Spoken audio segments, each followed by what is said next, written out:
Bonjour à tous et bienvenue dans cette vidéo où nous répondrons à la question soulevée dans des controverses modernes à l'égard des saints, de savoir si une canonisation par l'Église peut être annulée ou contestée a posteriori.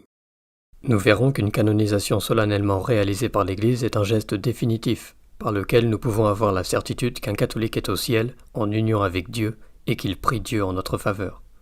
Avant de commencer, il nous faut savoir ce que nous décrivons comme une canonisation. Dans les termes du catéchisme, la canonisation est la proclamation solennelle que des fidèles ont pratiqué héroïquement les vertus et vécu dans la fidélité à la grâce de Dieu, ainsi que la reconnaissance de la puissance de l'esprit de sainteté qui est en l'Église et le soutien de l'espérance des fidèles en les leur donnant comme modèle et intercesseur. La canonisation fait donc d'un fidèle un modèle et un intercesseur pour les croyants, c'est-à-dire que sa vie est un exemple de sainteté et que ce fidèle peut prier pour nous. Il ne faut pas faire l'erreur cependant de penser qu'il s'agit d'en faire une personne parfaite, sans défaut ni péché. Comme l'explique le pape François, tout ce que dit un saint n'est pas forcément fidèle à l'Évangile. Tout ce qu'il fait n'est pas nécessairement authentique et parfait. Ce qu'il faut considérer, c'est l'ensemble de sa vie, tout son cheminement de sanctification, cette figure qui reflète quelque chose de Jésus-Christ et qui se révèle quand on parvient à percevoir le sens de la totalité de sa personne. Un saint peut en effet avoir erré et chuté dans sa vie, malgré qu'il ait montré les efforts de sa fidélité globale à Dieu, en qui il a trouvé le pardon. Il ne faut pas non plus confondre la canonisation avec l'inscription d'un saint au martyrologe romain.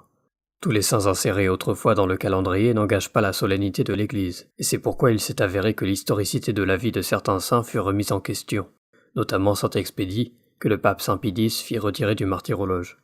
Il en va de même pour les béatifications qui ne sont pas des reconnaissances définitives de leur sainteté, et le culte controversé de Saint Simon de Trente fut écarté pour des raisons semblables.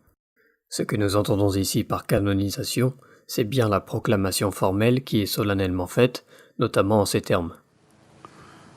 Ad honorem sancte et individue Trinitatis, ad exaltationem fidei catholice, et vitae Christianae incrementum, autoritate Domini nostri Iesu Christi, Beatorum Apostolorum Petri et Pauli ac nostra, matura deliberazione prehabita, et divina ope sepius implorata, ac de plurimorum fratum nostrorum consilio, Beatos Ioannem Vicesimum Tertium, et Ioannem Paulum Secundum, sanctos esse decernimus et definimus, ac sanctorum catalogo adscribimus, statuentes eos in universa ecclesia, inter santos pia devocione recoli devere, in nomine Patris et Filii et Spiritus Sancti.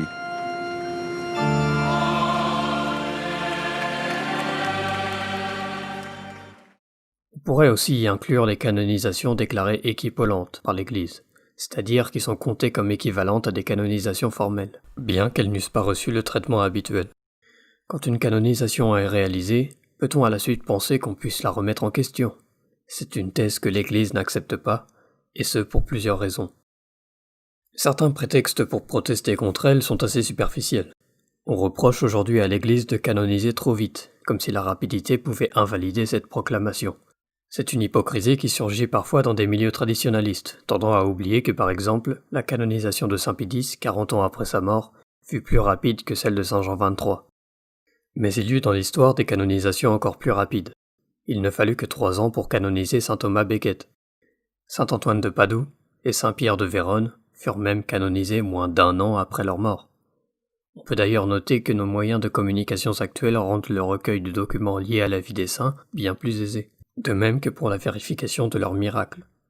C'est sûrement en partie pour cela que le nombre de canonisations s'est multiplié depuis au moins le siècle dernier, quoique cela fait peut-être depuis Pie IX que le montant est revu à la hausse.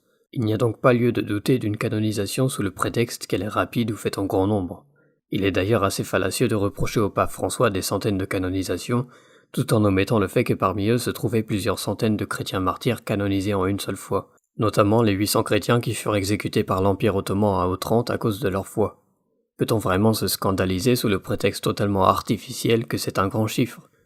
Certains tentent aussi de politiser les canonisations, en sous-entendant que la canonisation des papes de ces dernières décennies ne serait pas fondée sur leur bonne foi, mais uniquement sur une volonté malveillante d'appuyer leur légitimité.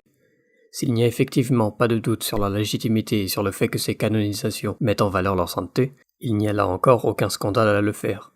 Ce serait oublier là que les proclamations de saint pape sont arrivées par centaines dans les premiers siècles, sans qu'on prétende qu'elles fussent purement politiques. En résumé, c'est une chose tout à fait louable et l'Église n'est en aucun cas en tort de le faire, quand bien même elle en tire des bénéfices pastoraux. Un argument réfuté depuis longtemps est aussi que l'Église, au moment de canoniser, supplie Dieu d'assurer la véracité de la canonisation, ce qui soi-disant impliquerait que l'Église ne soit pas certaine que Dieu l'ait bel et bien assurée.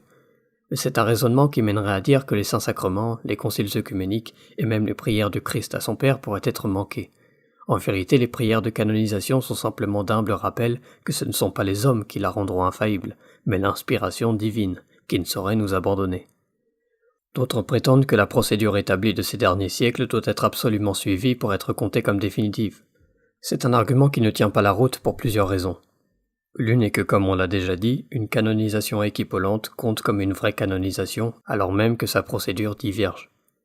Une autre raison est que les procédures ont largement évolué dans l'histoire et qu'aucune réforme n'a été considérée comme invalidant la proclamation.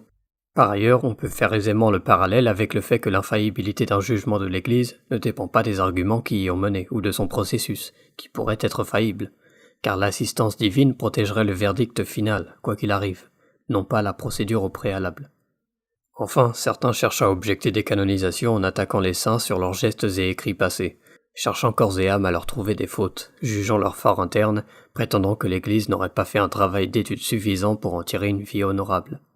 On sait déjà que les listes interminables de calomnies et de jugements téméraires à leur égard sur Internet ne sont pas réellement fiables, et partent de groupes qui sont déjà ennemis de l'Église et ont tout intérêt à la salir.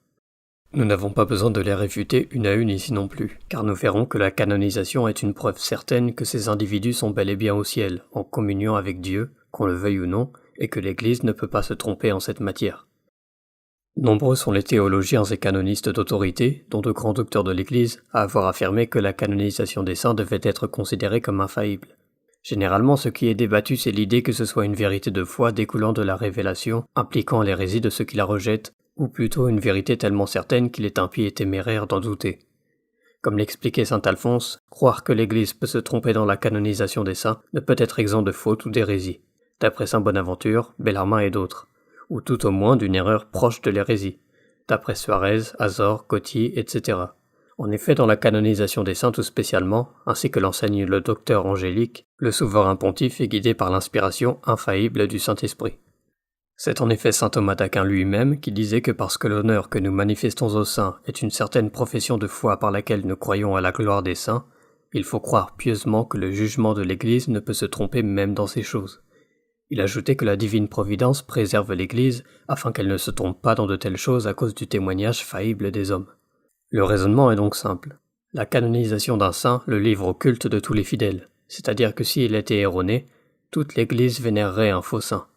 Comme le confirmaient saint John Henry Newman et le cardinal Lambertini, ce serait une erreur damnable dont l'Église se rendrait coupable ici, ce qui contredirait son indéfectibilité. Comme l'explique le dictionnaire de théologie catholique, canoniser un homme qui est en enfer serait en quelque sorte dresser un autel au diable lui-même, et une telle faille dans l'Église s'apparenterait à un blasphème.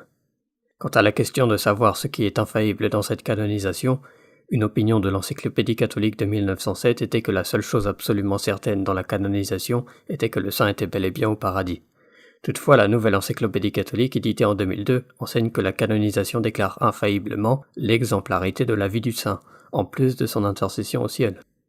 La question de la certitude des canonisations n'est pas seulement l'affaire du vraisemblable consensus des théologiens, que certains penseraient pouvoir orgueilleusement défier librement aujourd'hui.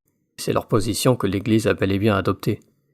Il est très clair que le pape Pie XI considérait que la formule de canonisation était une déclaration infaillible.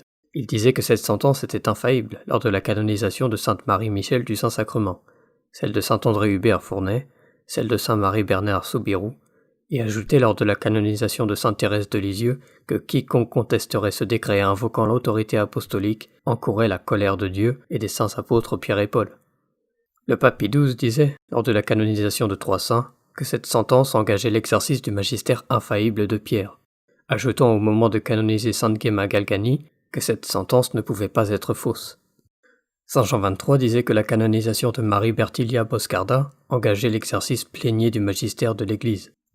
Après avoir canonisé Saint Charbel, le pape Saint Paul VI disait que nous avions à présent la certitude qu'il était au ciel et intercédait pour nous. Il disait aussi que la sentence de canonisation de Julie Billiard était définitive. À l'occasion de la canonisation de Sainte Thérèse de Jésus Jornet et Ibars, il expliquait qu'une telle sentence engageait le magistère de l'Église, déclarant l'âme auprès de Dieu et glorifiant à travers le saint la sainteté de Dieu, réfléchie en son âme, et ce culte devant être maintenu sans fin comme sauvegarde de la doctrine catholique. En canonisant Sainte Marie de l'Incarnation, le pape François rappelait aussi que c'était une décision immuable et irrévocable. En fait, la Congrégation pour la doctrine de la foi ratifiait officiellement au nom de l'Église que la canonisation des saints était un fait dogmatique, que nous devions tenir comme définitif, non pas comme une vérité directement révélée par Dieu, mais comme étant nécessairement liée à la révélation. Un fait dogmatique peut être compris comme une vérité qui, sans être directement révélée, est implicite par sa connexion étroite avec la révélation et l'infaillibilité de l'Église, ce qui fait que la canonisation est certaine, même si elle n'est pas de foi divine. Dans les fondements du dogme catholique, le théologien Ludwig Ott expliquait que la canonisation fait en cela l'objet d'une infaillibilité secondaire, c'est-à-dire que c'est une conclusion rationnelle qui dérive de la révélation. Si l'Église pouvait faire erreur dans ses opinions, les conséquences qui en sortiraient seraient incompatibles avec la sainteté de l'Église. Et combien il serait désastreux de penser qu'un saint soit damné, alors que vénérer les saints n'est pas seulement une proposition, mais un devoir, tel qu'imposé dans la profession de foi du Saint Concile de Trente, qui disait que les saints au ciel devaient être vénérés et invoqués. C'est donc accuser l'Église d'amener tous les fidèles à fauter que de remettre en question ces canonisations. Par ailleurs, le blasphème, qui consiste à adresser les paroles de haine, de reproche et de manque de respect à Dieu, s'étend aussi aux saints selon le catéchisme. Manquer de respect à un saint canonisé en suggérant qu'il soit un scandale et soit probablement en enfer pourrait donc être pire qu'une erreur téméraire, mais un blasphème. Il va donc de soi qu'aucun catholique ne peut défendre une telle thèse en bonne conscience.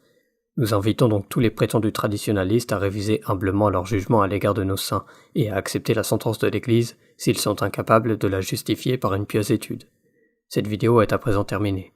Abonnez-vous si vous voulez voir plus de vidéos répondant à ce type de questions. Soyez bénis et allez en paix.